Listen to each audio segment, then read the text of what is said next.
Deus quer que você seja rico. Opa! Olá! Bom dia, boa tarde, boa noite. Você acha que já me conhece? Eu sou o professor Lelé do Marketing Divertido.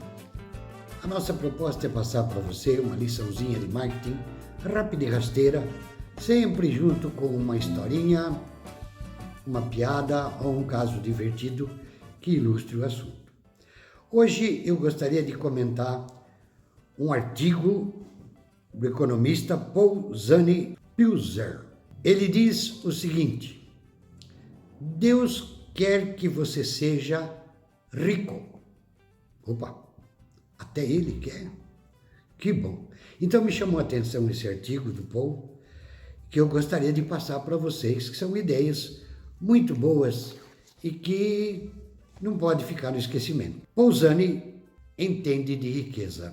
Como economista graduado pela Wharton, ele conhece sua teoria. Como um empresário multimilionário dos ramos de imóveis e de publicação em CD-ROM, ele sabe como alcançá-la. E como um veterano da atividade bancária, ele entende como a ganância destrói a riqueza. Ele depôs no Congresso dos Estados Unidos, em 1983, sobre o iminente colapso do sistema de poupança e empréstimos imobiliários daquele país, os Estados Unidos. Ele escreveu o best-seller O Dinheiro dos Outros. Depois que seus alertas foram ignorados, ocorreu o desastre daquele sistema. Entretanto, Paul, quer mais. Ele quer ensinar a você, e a mim também, né? Como enriquecer, e quer que você entenda que deve enriquecer. Que isso não significa tornar mais pobre o seu semelhante. Vou repetir. Você deve enriquecer e que isso não significa tornar mais pobre o seu semelhante. Na verdade, ele argumenta, trata-se do plano de Deus para desenvolver o espírito humano. Hoje em dia, cada um de nós, com a ajuda de Deus, é capaz de atingir riqueza ilimitada. Como isso é possível? Porque possuímos a habilidade concedida por Deus de aumentar a quantidade de nossos recursos graças ao progresso tecnológico. Temos presenciado essa verdade no rápido crescimento econômico em tempos recentes, em países com alta densidade populacional e de recursos aparentemente limitados, como Japão, Taiwan, Singapura e Coreia. Como economista e empresário, tenho devotado minha vida a explicar como as pessoas podem tornar-se ricas. Percebo agora que falhei em alcançar determinadas pessoas porque imaginei que elas já entendessem por que deveriam enriquecer. Não creio que Deus nos tenha colocado no mundo para lucrarmos às custas de outras pessoas. Nem acredito que Ele simplesmente nos desse tudo o que desejássemos. Ao contrário, Ele nos daria os instrumentos de que necessitamos para sermos bem-sucedidos e deixaria que descobríssemos como usá-los. Deus nos quer rico não para nosso bem apenas, e sim porque, quase sempre, um aumento da riqueza individual representa um acréscimo ainda maior em riqueza para a sociedade como um todo. Vou repetir porque isso aqui é importante.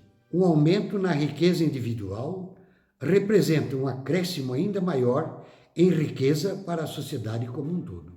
Abraão é a primeira pessoa na Bíblia a negociar a terra como propriedade individual que pode ser beneficiada, comprada e vendida por 400 shekels ou siclos, unidade de peso de dinheiro, de prata. Ele adquiriu o campo de Efron, com suas árvores, a dupla caverna como local para o enterro de sua esposa Sara.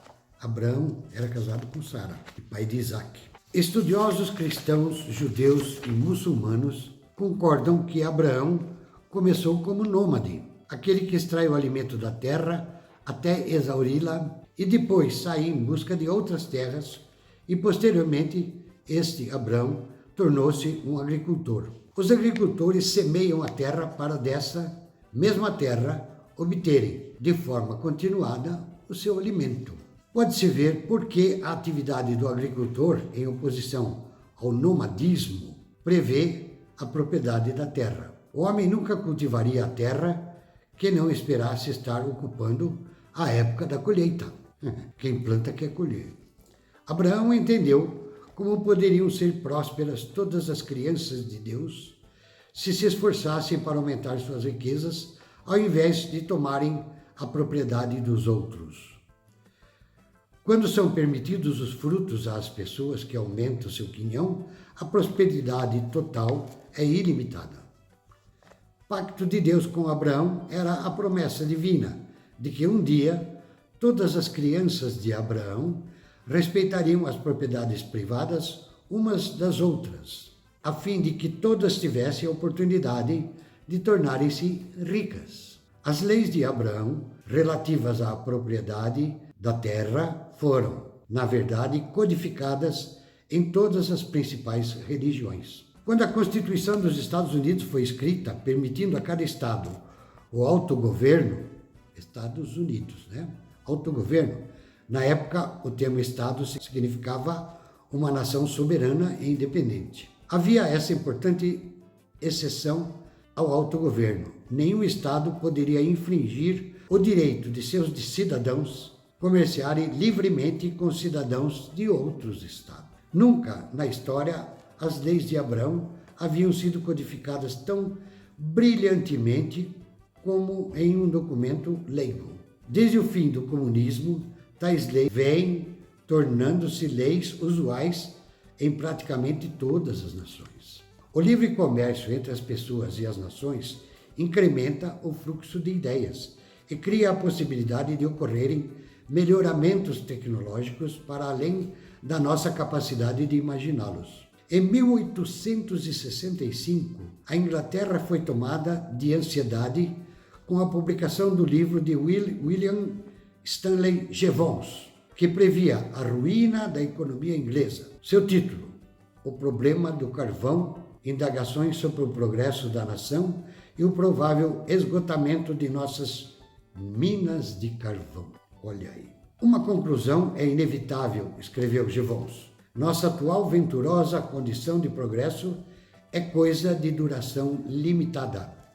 Jevons encarregou-se de provar por meio de gráficos, usando seus conhecimentos de química e matemática, que o constante aumento no consumo do carvão pelos ingleses significaria o fim das reservas de carvão e, consequentemente, o fim da era industrial inglesa, provavelmente por volta de 1900. Ele mostrava-se cético quanto à descoberta de substitutos do carvão, ou quanto à redução do consumo do mineral graças às formas mais eficazes de emprego do carvão. Como escritores modernos que mantêm que o planeta logo não comportará a raça humana, Jevons logo ficou famoso. Uma comissão foi formada pelo Palácio para examinar o problema proposto por ele, que dizia respeito às reservas inglesas de carvão.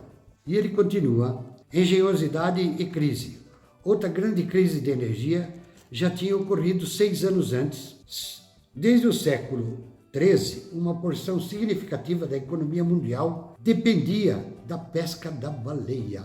A gordura da baleia permitia produzir o óleo para iluminação e aquecimento domésticos. A cetina era usada para a fabricação de velas e lubrificantes.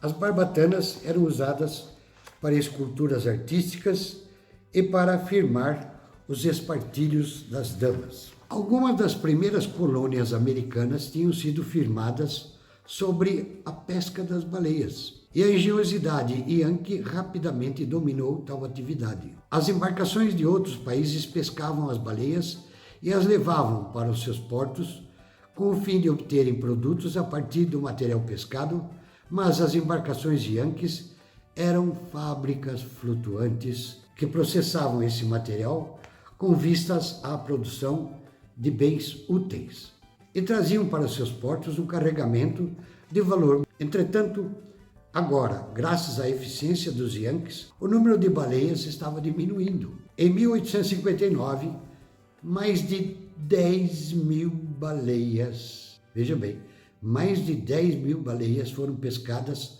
só no Atlântico Norte. Rapidamente, em ambos os lados do Atlântico, houve a escassez. E essa escassez de produtos obtidos com a pesca da baleia.